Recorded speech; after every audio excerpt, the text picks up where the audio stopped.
the balance sheet of Reliance Industries Limited, for years since Reliance came into being, has been a hotly debated document. Because for all conventional investors in the stock market, Reliance was that atom bomb which can explode at any time, and you really don't want to invest into Reliance. And yet, in a period of, what is it now? 30 years or 35 years from the first IPO that came. Not that much even. Not even that much. Not a single dent has happened. Simply because, though the dude who founded it did what we think is completely wrong, in his own perception, he was brutally honest to himself. So he makes it very clear that I am in a system that is corrupt. I am here to make money and make sure that others make money. And if in that bargain, if I have to follow this, I am fine with it. How many governments, how many agencies have not been able to drill one hole in that story? Because in his own perception, he is brutally fine. Okay? So the story is not about right or wrong. The biggest illusion that we get into, again, goes back to judgment. So make sure that you are in integrity with your perception of what you are feeling. You know, it's a common sense question, but the most dreaded terrorist in the world was Osama bin Laden for many years. For nearly 15 years, he made the most powerful government in the world dance. Now that takes some skill. Okay? Imagine you have America, which is virtually by default running economy of half the world through manipulation and otherwise. For 15 years he makes them dance. Why? Because he is in complete integrity with his own perception. He is very clear that America is out to ruin the world. He is very clear that they are sabotaging the whole story. And he is acting completely in consonance with that. As I am is what I do. The whole universe supports him. So the image or the perception that you carry about yourself by default will be the perception that the world carries about you. In 1994, I lost 2.5 crore of rupees. I was bankrupt virtually. And 2.5 crores 20 years back is a hell of a lot of money for a 28-year-old boy who comes from a working background. Okay? I've gone through a near-death experience because I tried to kill myself. But after I came out of that, the one thing that was very clear in my head is that if I'm on this planet and this has happened, it has happened for a reason, because I had no intention of hurting anybody. And I'm very clear with my space. And the amount of miracles that I have seen in my own life from 1994 till 2012 is not funny. And I have heard galis, I have heard abuse, I have heard everything, and I have had the same people today coming and buying my videos and listening to every word that I am trying to speak. Because in my own head, I was very clear. Okay? So keep that in your space. The way you perceive yourself, finally, is exactly how the universe will perceive it. Okay. It's 10 to 7. We can go on for about 10-15 minutes more, because there's one last module I want to finish to give it a closure kind of thing. I would add to what you said. I perceive, I get perceived. I perceive and it happens. That brilliantly, absolutely, because that is the universe.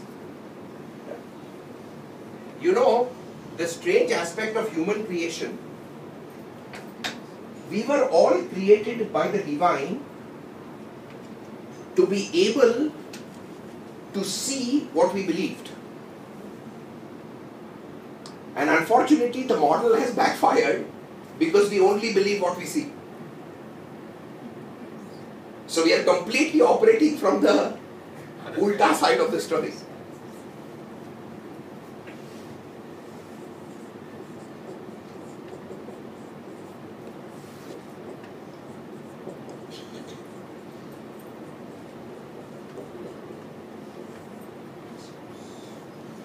The 8 steps to ascension.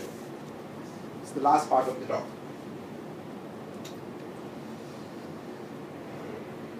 Once again, when I go over the 8 steps,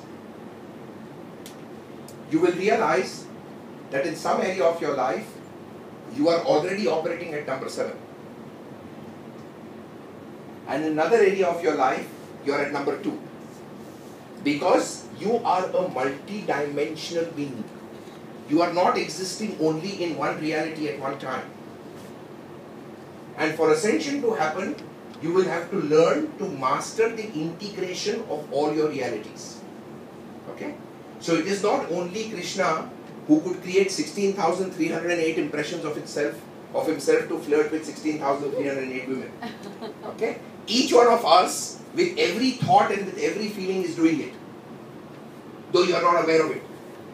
The moment you get a thought and a feeling that is powerful, you are already creating a reality in which you are beginning to play that story out. Okay? So you will find that in different realities you are dispersed across different steps.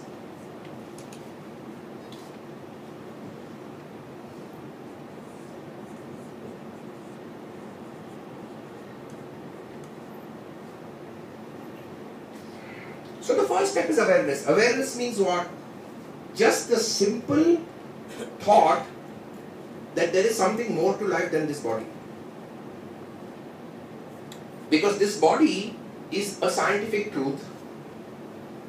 The moment you start thinking that has to be more to life than just birth and death. So obviously, you are becoming aware of a system that is larger than what science is telling you, which is awareness. Otherwise, it is science. So the difference between science and awareness is to operate at a level which science as yet has not been able to prove, which is the start of a big shift. So according to me, everybody sitting here has been in awareness for a long time. The moment you on Astha channel and sit, you are in awareness. The moment you go for a satsang, you are in awareness. Because all these things are telling you something bigger than what is. Okay.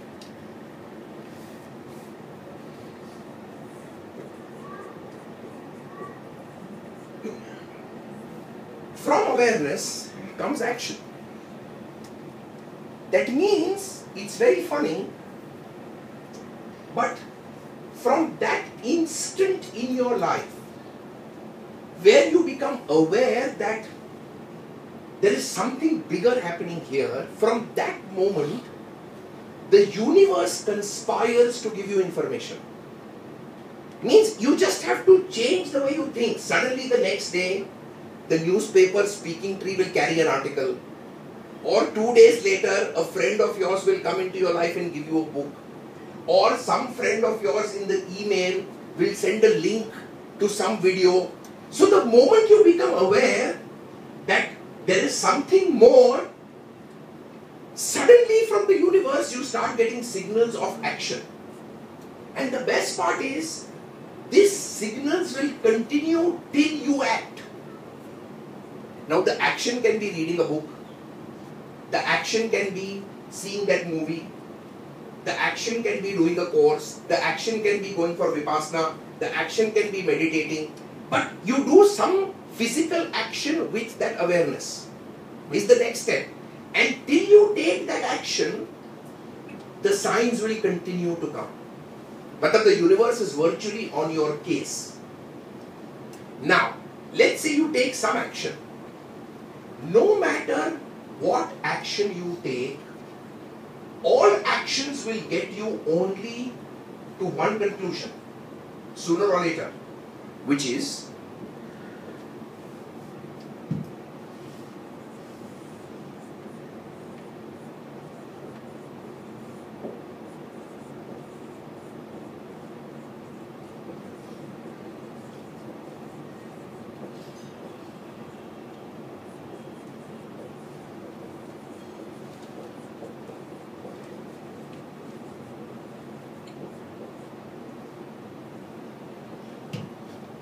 Can I submit, sir?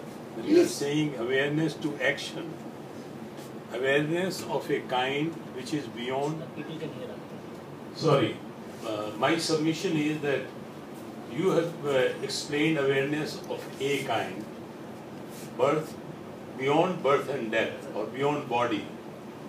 But if I start feeling that, look, my life is wedded to making money, then the action also happens of that kind. Absolutely. And everything happens on that path. Completely. As you gave the example of Reliance and Dhirubhai. Correct. Correct.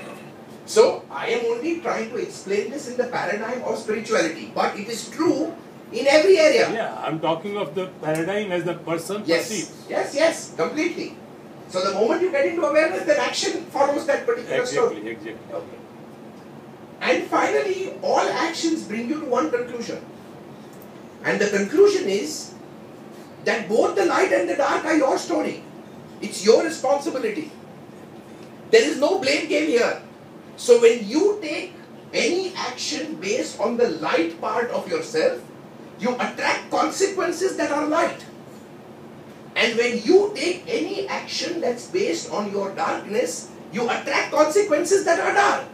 So whatever route you follow, finally you come to this. And the moment you understand this is the time from where karma clearance actually begins. Because you stop the blame game. So the first step to stopping the karmic cycle is stopping the blame game. Is to understand that you are at the epicenter of your universe, you are creating your drama, take responsibility for it. The buck stops with me. Exactly. Okay? So,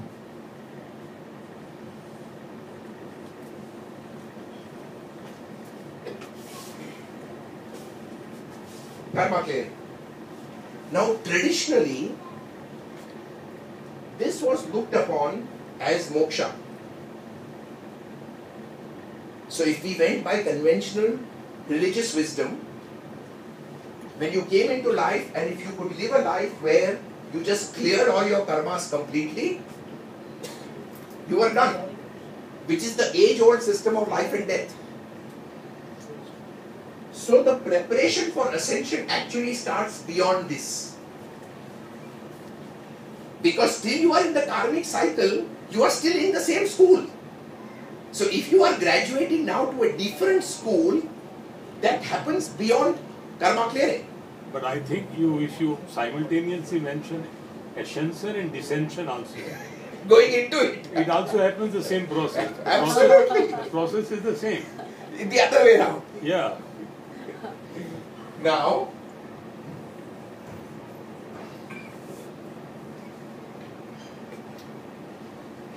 the process of karma clearing, and especially at these times, is a very, what should I say, I'm looking for the right word, it's a dodgy process. It's a dodgy process because as you start clearing your karma, in short, you begin to dismantle brick by brick every single wall of the ego that you have created for yourself. Now, dismantling of the wall of the ego is a very, very scary process. Though it appears to be very noble and it appears to be very mahan and great, the bottom line is it's very scary. It's scary because the ego has defined who you are, the way you understand yourself. The ego defines your family, your loved ones, your achievement, your failure, your success. All that is driven as an ego identity of yourself. And when that starts getting dismantled, we all talk about bringing light into our lives. But we are not purely prepared for the consequences of light. Because if light truly enters in totality and you have no ego, then your wife is no different from the neighbor's wife. And you can't live like that. Okay? Because that is then literally true. Or you see your wife as your mother. Like